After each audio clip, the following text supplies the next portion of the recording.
guys? It's Inside the Puzzle today. Back with Jackson Hung. He has just finished a seventh place finish at the most recent Treasure Cup. What you play today, Jackson? I played the Red Zoro leader. Okay. Was it like a meta call for you? Last time we spoke, you was on Law previously.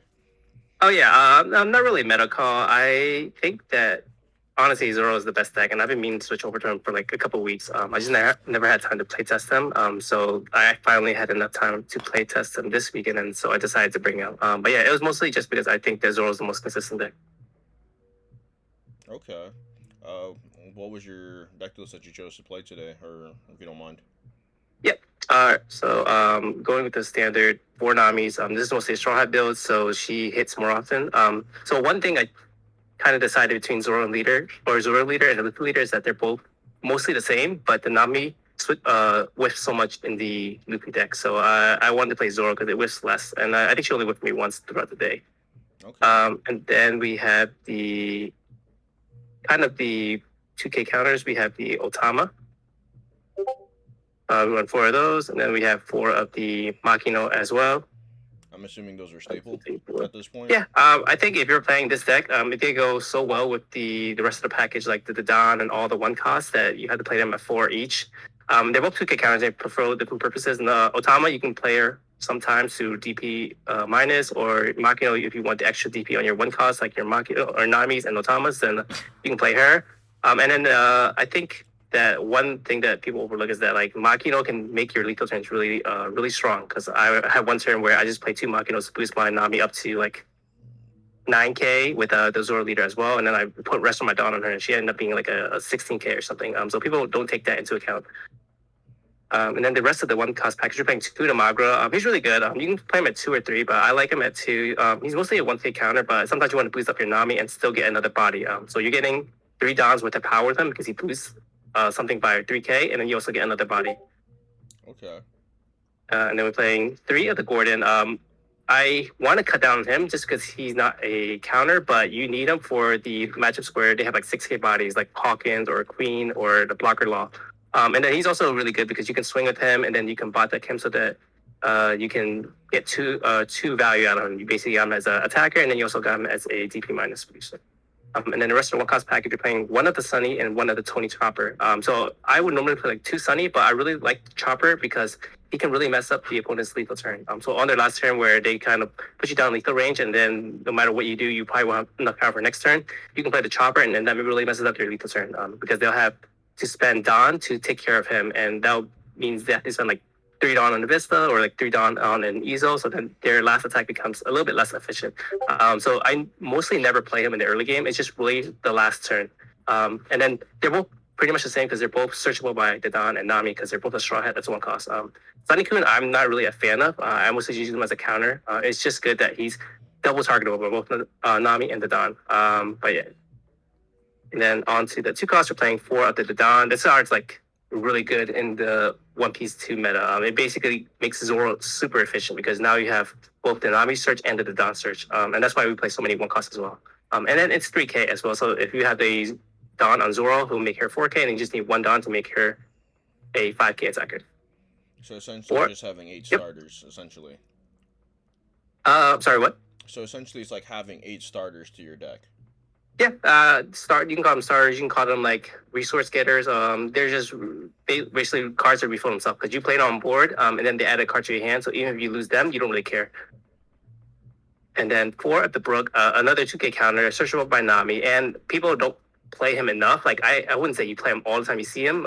He's really good in your hand, but sometimes when you need the extra body, you can play him and put the two Dawn on your Zoro, making him a 7K, which is like a magic number. And then next turn, he's a 3K that can be bumped up to 5K with just one Dawn on him and one Dawn on Zoro. So sometimes like in the really grindy matchups, like against Doflamingo or maybe even like Kid, where they clear all your bodies pretty often, you need the extra body while still making your leader kind of a threat. So you can play him sometimes when you need extra body.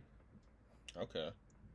And then four for the Vista, this is just on play Robin. Really good into matchups where you want to clear your opponent's weak characters like the Red Mirror or the Law matchup. And then he's a 3K as well, so he gets bumped up.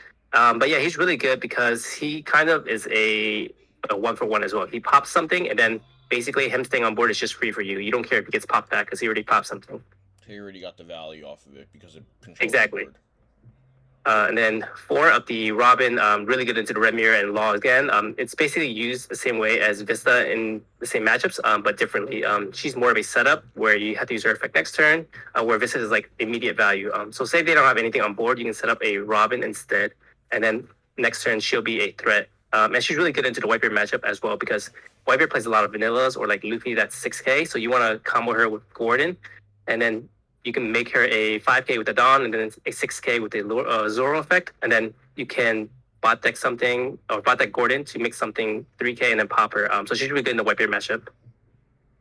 Okay. And then 4 of the Zoro, just staple. Like you want rush characters and he's really good in the Whitebeard matchup. And I think this is one of the reasons that I prefer the Zoro leader over the Luffy leader in the Whitebeard matchup is because the Zoro leader makes all your Zoro characters 6K naturally, so they can just swing at a Whitebeard character without investing any Dawn. Whereas the Luffy leader needs to invest another Dawn into each Zoro that you play. But yeah, he's just good in case you need the extra attack. And Rush is what makes Red so lethal because you can never predict how many attacks they're gonna have. And then the one spice is the one Uta. It was kind of like a test because I want to play cards that can kind of give me advantage. So either like Surge or popping something or using Dawn. And Uta is just another card where it has an on play where it kind of gives me some kind of advantage. In this case, bringing something back from the trash. And then now next turn, it's a 4K attacker. And she came up so much. Every time I saw her, she was the MVP. The only thing about Uta is like sometimes she becomes dead in your hand if you can't find a time to play her. So you have to really try out the deck and then set up your future plays to play her. So if you have her and you want to play her next turn, then you have to do something like, okay, next turn I'm gonna play an Uta. I gotta save 1 for a Zoro leader, and then I probably have like 1 or 2 Dawn extra. So that means I'm gonna use that 1 or 2 Dawn on like some of these guys. So I'm gonna save these guys in my hand. So next turn I can use all of my Dawn. If you don't set your plays up to be using her in the future turns, then she's gonna be dead in your hand. But other than that, like I use her to bring back mostly either the Dawn or Nami, just so I can keep the cycle going where I used her to get a +1, and then now these guys are gonna give me a +1 as well. But she can also be used otherwise in situational things, like situations like if you need a blocker, you can bring back Chopper. If you need something to pop something, you can bring up Vista. If you need some DP minus, you can bring back Gordon. So she's very versatile. So essentially, she's just like having an additional copy of like every single card in the deck. So like, you can justify playing less cards of certain like Gordon. You can play. So like essentially having like 5 copies of Nami, Dan, Yep.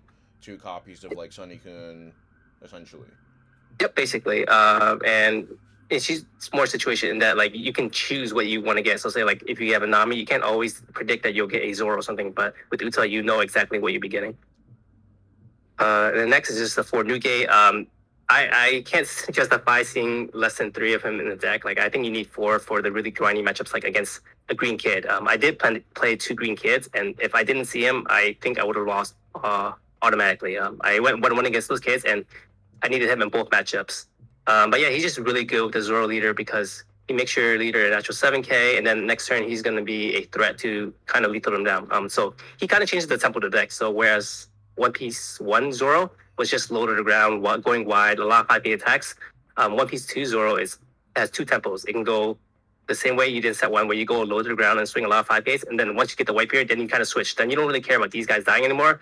Your win condition is just going to be him, and then you go tall and swing big attacks instead. But yeah, you want to set up your early life, so you don't want to be too low in life, because if you play him at like 1 life or something, you are at threat of dying. So you want to be like healthy a bit, at least like 2 or more. 2 is the ideal number because it also sets your radical beams to be live. 1 at the Red Hawk. This was like another test. I was testing both the Uta and the Red Hawk. It didn't really come up that much. I kind of thought that it would help the Law matchup, but as Zoro, I really didn't want to be leaving 2 Dawn up. I'd rather swing for bigger numbers or make more guys a 5K attacker. So it's something I will probably replace, but I kept it there just because 1 for the Law matchup and the mirrors where I want to kill small bodies, and 2 in case its security effect ever came up, which it never did, but it was just a test, and it didn't hurt me. 2 of the radical beams, I think you need at least 2, because when you play Whitebeard, you're going to have 1 Dawn left over, and you want to threaten them that you can counter at least 4K. And then a lot of these decks, they kind of put you down to like 2 or 1 by the time you get to your Whitebeard turn, and then once you play the Whitebeard, they might get you down to 0. So you want to be able to survive the turn after. So having 1 or 2 radicals in your hand makes it so that you're more likely to survive, and you can kind of bait your opponent into thinking that you don't have enough counters to counter out of the turn and bait them to go all in, and that's where radical beams come in. Did you feel like Uh, playing more than two was cloggy? um, Not really. I saw it when I needed it. The good thing about this deck is that like I'm okay with running two if I don't see it because I can use Nami so much because I get it from the Don, I get it from regular Nami, and Usagi from Mecha Nami, so I can see it enough. But I know that if I bot deck it once in the game, I'll probably never see it again. So that's why I wanted to. And then with Red Hawk, I never really saw both at the same time because I can kind of configure my search so that I don't see too much of like Nami if I already see like a couple of radical beams or something. But two is like a really good number. I can see going to three, but I'm probably not gonna ever do three just because it seemed a little too crazy. And then the last card is just three pistol. You can go anywhere from 2 to 4 pistol. I tried out 2 pistol, but then I expected a lot of green in this format, and you need this card for the green matchup. It also came up against Dofi, but yeah, three was the perfect enough for me. I never saw too much and too little, and pistol is just a really good card because it taxes your opponent. Because when they swing at your life, they always have to make sure everything's over 6K. Well, what were your matchups like during Treasure Cup? Yeah, so I went against Four Law, which I won all, but like it's not like an easy matchup for Zoro. Like it can be blown out either way. Like Law can blow out and Zoro can blow out. I was just lucky because I play Law myself, so I know what to do against Law. So I think that's what was able to edge me out in those matchups. I played one Dofi, which is a hard matchup. You don't know how to navigate it, but I watch a lot of Zoro versus Dofi matches so that I kind of copy what they do, and then I can kind of take their strategy and then I can implement it so that round wasn't as hard as it would normally be if I didn't know the matchup. I played one Whitebeard, which people say it's a unfavorable matchup, but as long as you know how to navigate it as well, like you swing a lot with your Zoros, you get value of your Machino if they don't have any weak bodies to swing over it, and not giving them any Vista value like, as well. So that matchup wasn't that hard either. I played one Zoro mirror, which was a little bit hard because he saw the Whitebeard, but I didn't. So I just had to make sure that I had enough like Zoros or Robins where they can swing for big numbers without investing too much Dawn. And then survive his Whitebeard turn and then just go for game the turn after. And that was really close though. I think I had enough by like 1 or 2 counters. And I think that was 4 Law, 1 Zoro, 1 Doflamingo, 1 Whitebeard. And then you said you played The against 2 kids. Yeah. The 2 kids. The one kid was my only loss, and that was honestly more of a misplay than anything. The early game was really weird in that he didn't attack my life. I barely attacked his life because he would play APOS kid, and I don't want to give him resources. So all I had to do was just wait till I drew my Whitebeard. And if I didn't draw my Whitebeard, I would just lose. But he kept, I guess, not attacking my life, so he kept giving me chances to draw my Whitebeard. So I was like, okay. And then I eventually got 2 Whitebeards out, and then I did lose. But it was only because I played the Whitebeard and I forgot that it made my later a 7K. So when he swung 7K at it, I countered a 2K and a 1K.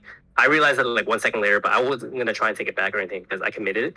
And then in the end, when he swung for game, I actually lost by a 2K counter. So if I had that 2K counter, then I might have been able to win it. Everything changes, but he might not have gone for game if I had enough counter anyway. But that was a really big mistake. After that, I started putting a dice on my Zoro leader, so to make sure I knew that he was 2K boosted. And then the other kid, it was kind of the same thing where he did the same thing where he just didn't attack my life, and I just had to get Whitebeard leaders. But I pulled that one out just because my Whitebeards just were able to swing over his kid. But yeah, those are our matches. The only loss was to a kid.